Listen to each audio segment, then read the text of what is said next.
Jangan lupa like, komen, dan subscribe channel YouTube TVRI Bengkulu, serta nyalakan lonceng notifikasinya.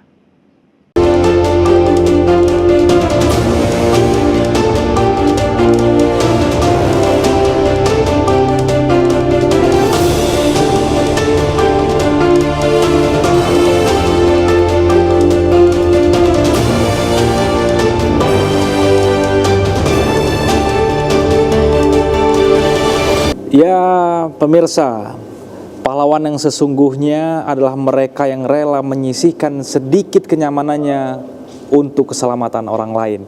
Beranto TVRI Bengkulu kembali hadir menjumpai Anda bersama saya Pusu Siregar yang akan memandu selama kurang lebih 1 jam ke depan. Dengan tema hari ini, bantu sesama selamatkan nyawa. Tentunya saya tidak sendiri pemirsa, saya akan memperkenalkan kedua narasumber yang sudah hadir di tengah-tengah kita pemirsa. Yang pertama ada Ketua UTD PMI Provinsi Bengkulu, Dr. Vini Restu Insani MKM. Assalamualaikum dokter, apa kabarnya hari ini? Alhamdulillah baik, luar biasa. Dari mana tadi dokter sebelum sini dokter, aktivitasnya seperti apa? Saat ini kita memang di bagian unit transfusi darah lebih berfokus di tahun awal ini kita untuk menggait instansi-instansi pemerintah untuk bisa berkolaborasi dalam kegiatan sosial, khususnya di kegiatan donor darah. Era kolaborasi sekarang ya dokter ya? Iya betul. Harus kolaborasi, kalau sendiri-sendiri nanti nggak kuat nanti ya? Iya benar, karena kita membutuhkan pendonor-pendonor sukarela untuk meneteskan sedikit 1 tetes darahnya untuk membantu sesama yang membutuhkan darah, karena itu nyawa buat mereka. Penting sekali ya dokter ya? Iya. Oke pemirsa, yang kedua ada Ibu Haja Hendarini BEC Esos MM. Cukup panjang nih Bu gelarnya Bu. Alhamdulillah. Saya harus baca nih, takut salah ini Bu. Bahaya nanti kalau salah. Ya, selaku Ketua Bidang UDD Klinik dan RS PMI Provinsi Bengkulu. Assalamualaikum Ibu, apa kabarnya? Waalaikumsalam. Alhamdulillah sehat, baik. Tetap semangat ya Bu ya? Harus semangat. Harus semangat karena semangat kita yang hari ini tercerminkan begitu pula semangat penonton dan pemirsa yang ada di rumah. Oke, berkaitan dengan tema kita hari ini, bantu sesama selamatkan nyawa, saya ingin ke dokter terlebih dahulu nih. Ini mungkin saya coba mewakili pandangan-pandangan masyarakat awam nih dokter. Sebenarnya sepenting apa kita ini mendonorkan darah? Pentingnya bagi orang lain apa dan pentingnya bagi pendonor itu seperti apa? Baik, donor darah sendiri merupakan kegiatan sukarela ya. Jadi artinya pendonor ini bersifat sukarela, karena kalau sukarela artinya kan lillahi ta'ala ya. Amal jariahnya bisa dihitung oleh Allah Subhanahu wa taala. Karena kenapa kita tidak bisa memaksakan seseorang sekalipun itu dia adalah instansi atau bawahan untuk mendonorkan. Gitu. Karena kenapa? Syarat donor itu adalah harus sehat fisik dan rohaninya. Sampai rohani juga? Iya, betul. Artinya tidak sembarang orang yang bisa untuk mendonorkan dirinya. Kalau dia sudah terbentuk sukarela, berarti artinya secara rohani dia pasti baik. Menerima gitu ya. Iya, betul. Nah, yang psikisnya ini adalah dari bagian kita medis untuk melihat, men-screening. Apakah pendonor-pendonor ini memang bisa mendonorkan darahnya digunakan untuk pasien-pasien terutama di rumah sakit seperti itu. Baik dari tekanan darahnya, kemudian hemoglobin atau jumlah darah dalam tubuhnya apakah mencukupi atau tidak. Kalau sudah di screening seperti itu, baru nanti bisa seseorang melakukan donor darah di khususnya di PMI Provinsi Bengkulu seperti itu. Oke, berarti kalau bagi seorang pendonornya sendiri apa nih? Misalkan ada orang yang bertanya-tanya, apa sih saya harus donor? Manfaatnya untuk saya apa gini kan? Oh, iya. Saya kan tidak semulia itu, saya bukan nabi katanya. Jadi gimana? Apa yang harus kita jelaskan? Baik, gini. Jadi sebenarnya secara medis siklus darah dalam tubuh itu setiap 120 hari itu dia akan menghancurkan dirinya. Atau kalau orang awam tuh suka bilangnya darah kotor. Darah kotor itu akan dihancurkan oleh tubuh melalui ginjal, nanti akan dikeluarkan melalui urin. Itu siklus nomornya 120 hari. Jadi sebenarnya PMI di khususnya di unit transfusi darah ini sebenarnya mendorong masyarakat pendonor untuk bisa memberikan darah kotornya, istilahnya seperti itu, untuk bisa disumbangkan, diberikan kepada yang membutuhkan. Ya, Berarti artinya bagi darah pendonor nggak ada ruginya berarti ya, dokter? nggak ada sebenarnya, karena memang siklusnya 120 hari itu darah itu akan hancur, diproses di dalam, dikeluarkan melalui buang air kecil seperti itu.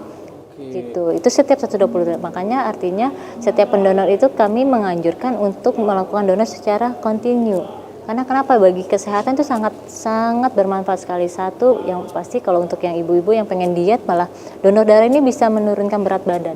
Nah, ini Iya, tips betul. rahasia nih. Iya. Kemudian donor darah itu sendiri pun juga bisa mengontrol tekanan darah kita. Malah kebanyakan pasien yang memang sudah pendonor yang sering mendonorkan darahnya, yang tadinya darah tinggi sekarang bisa terkontrol darahnya tanpa menggunakan obat. Gitu. Kemudian ada penyakit seperti gula darah, itu akan terkontrol juga. Karena kenapa, darah-darah yang mengandung gula dalam tubuhnya itu akan dikeluarkan, diganti dengan darah yang baru. Oke, Gitu. berarti Jadi sebenarnya manfaatnya baik sekali untuk tubuh kita. Oke, ini sudah kita garis besari ini ya, dokter ya, bahwa sebenarnya mendonorkan darah itu manfaatnya juga ada pada si pendonor, bukan hanya betul. orang yang didonorkan gitu ya. Oke, saya ke Ibu Haja nih. Iya. Ibu, kalau Ibu sampai sekarang masih ini aktif untuk mendonorkan darahnya, Bu, per berapa lama nih, Bu? Mungkin masyarakat ingin tahu juga nih, Bu. Kalau usia saya kan sudah di atas 60 ya. Jadi untuk pendonor yang tidak aktif itu tidak bisa di atas 60. Jadi saya kebetulan pada waktu saya masih muda gitu ya, tekanan darah saya relatif rendah. Itu nggak bisa. Karena seorang yang bisa mendonorkan darahnya, tekanan darahnya harus normal. 120 sampai maksimum 160 ya, Dok ya. Jadi saya belum pernah, baru sekali saya donor darah. Oke, berarti itu tadi ya, harus sehat ada secara jasmani gitu ya, dokter ya. Ya, betul. Oke, supaya juga manfaat donor darahnya juga bisa dirasakan oleh orang yang didonorkan nantinya ya. Iya. Oke, kalau untuk antusias kegiatan donor darahnya seperti apa, Ibu Haja, yang ada di Provinsi Bengkulu khususnya, Ibu Haja? Jadi gini, kegiatan donor darah ini ada dua, yaitu collecting darah ya, dan distribusi darah. Nah yang agak berat, perlu sosialisasi seperti sekarang ini dan perlu kolaborasi dengan berbagai instansi tadi yang sudah disampaikan Dr. Vini itu, untuk menjaring relawan donor.